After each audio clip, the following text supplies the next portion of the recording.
துணை அரசு வழக்கறிஞர் டத்தோ அகமட் அக்ராம் காரிம் உயர் நீதிமன்றத்தில் நேற்று நடைபெற்ற 1MDB ஊழல் வழக்கின் விசாரணையின் போது டத்தோஸ்ரீ நஜீப் ரசாக் பாதிக்கப்பட்டவராக பார்க்கப்படக்கூடாது, மாறாக அவரே இந்த முழு மோசடி திட்டத்தின் காரணகர்த்தா என்று வலுவாக வாதிட்டார்.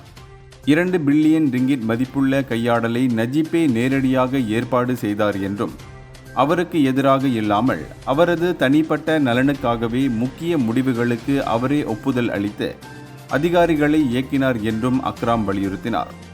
நெறியற்ற அதிகாரிகளும் சவுதி நன்கொடைகளும் தான் இந்த பிரச்சினைக்கு காரணம் என்று நஜீப் தரப்பு கூறிய போதும், காணாமல் போன பணத்தை லோதேக் ஜோ போன்றவர்களின் மூலம் நஜீப்பின் சொந்த கணக்குகளுடன் இணைக்கும் நீதிமன்ற ஆதாரங்களை வழக்கறிஞர்கள் சுட்டிக்காட்டினர். பொதுமக்கள் ஊடகங்களின் கடும் கண்காணிப்புக்கு மத்தியில் நஜீப்பின் தற்காப்பு குழு தனது அடுத்த நகர்வுக்கு தயாராகி வருவதால் இந்த வழக்கு விசாரணை அடுத்த கட்ட வாதத்தை நோக்கி நகர்ந்துள்ளது. இந்தியர்களின் இதய குரல் மக்களோசை.